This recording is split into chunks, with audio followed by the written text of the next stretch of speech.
Bayangkan sebuah organisasi yang sudah mengeluarkan dana besar untuk teknologi informasi, server canggih, aplikasi modern, sistem digital di mana-mana, namun anehnya kerja organisasi justru tidak meningkat. Proses masih lambat, risiko keamanan tinggi, dan tujuan bisnis tidak tercapai. Nah, masalahnya kenapa sih? Saya Desi Permatasari dari Universitas Siber Asia akan menjelaskannya pada video kali ini. Masalahnya bukan pada teknologinya, namun pada cara teknologi itu dikelola dan direncanakan. Inilah mengapa tata kelola teknologi informasi atau IT governance menjadi sangat penting. Di era digital, teknologi informasi bukan lagi sekedar alat pendukung. Ia adalah bagian dari strategi bisnis. Karena itu, teknologi harus dikelola secara terarah, bertanggung jawab, dan memberikan nilai nyata bagi organisasi.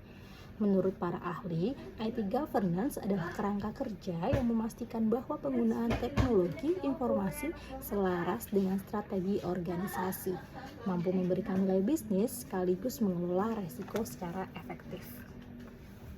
Tujuan utama IT governance ada 5. Yang pertama, memastikan investasi TI benar-benar memberikan manfaat bisnis. Kedua, menyelaraskan strategi TI dengan tujuan organisasi. Ketiga, mengelola risiko dan keamanan informasi. Keempat, mengoptimalkan sumber daya TI. Dan kelima, memastikan kinerja serta kepatuhan teknologi terhadap aturan yang berlaku. Agar tujuan tersebut tercapai, terdapat 5 prinsip IT governance menurut kerangka kerja COBIT. Dimulai dari strategic alignment, yaitu keselarasan strategi TI dengan strategi bisnis. Lalu, value delivery, memastikan teknologi memberikan manfaat nyata. Kemudian, risk management, mengelola resiko TI secara sistematis. Selanjutnya, resource management, yaitu optimalisasi SDM, aplikasi, dan infrastruktur. Dan terakhir, performance measurement, pengukuran kinerja TI secara berkelanjutan. Dalam praktiknya, organisasi biasanya menggunakan beberapa kerangka kerja tata kelola TI. COBIT membantu pengawasan dan pengendalian TI secara menyeluruh. ETIL berfokus pada kualitas layanan TI agar sesuai kebutuhan bisnis. Sementara ISO 38500 memberikan panduan bagi pimpinan organisasi dalam mengambil keputusan terkait teknologi. Namun, sebaik apapun kerangka kerja yang digunakan, peran manajemen tetap menjadi kunci utama. Manajemen bertugas dalam menetapkan arah strategis, menyetujui investasi TI, memastikan kepatuhan, serta mengawasi kinerja dan resiko teknologi. Tanpa kolaborasi antara manajemen bisnis dan manajemen TI, IT governance tidak akan berjalan efektif. Lalu bagaimana organisasi memastikan bahwa teknologi ke depan benar-benar mendukung tujuan bisnis? Disinilah perencanaan strategis sistem informasi atau Strategic Information System Planning berperan. Perencanaan strategis SI atau TI adalah proses menentukan visi, tujuan, dan strategi pengembangan sistem informasi agar selaras dengan strategi bisnis organisasi.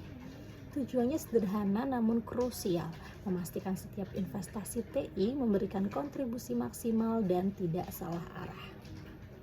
Proses perencanaan ini dimulai dengan analisis lingkungan bisnis baik internal maupun eksternal. Kemudian dilanjutkan dengan analisis kondisi sistem informasi dan kesiapan infrastruktur TI. Setelah itu, organisasi mengidentifikasi kebutuhan strategis SI atau TI, merumuskan roadmap pengembangan, menentukan prioritas proyek, hingga akhirnya melakukan implementasi dan evaluasi. IT governance dan perencanaan strategis SI atau TI bukanlah dua hal yang terpisah. IT governance berfokus pada pengawasan dan pengendalian, sementara perencanaan strategis berfokus pada arah dan pengembangan. Keduanya saling melengkapi untuk memastikan teknologi memberikan nilai jangka panjang. Hal ini terlihat jelas pada studi kasus perusahaan jasa keuangan. Saat menghadapi persaingan digital, perusahaan menerapkan IT governance berbasis COBIT dan menyusun roadmap SITI untuk layanan digital serta keamanan data.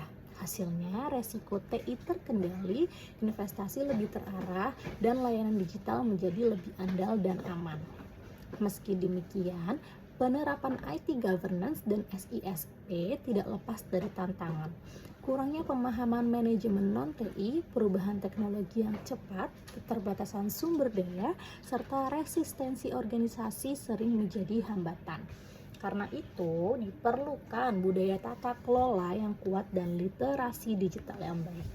Sebagai kesimpulan, tata kelola TI dan perencanaan strategis sistem informasi adalah fondasi utama keberhasilan organisasi di era digital. IT governance memastikan teknologi dikelola dengan bertanggung jawab, sementara perencanaan strategis SITI memastikan teknologi berkembang sejalan dengan tujuan bisnis. Dengan pemahaman ini, kita tidak hanya menggunakan teknologi, tetapi juga mengendalikan, mengarahkan, dan memaksimalkannya untuk keberlanjutan organisasi. Sekian video dari saya, terima kasih.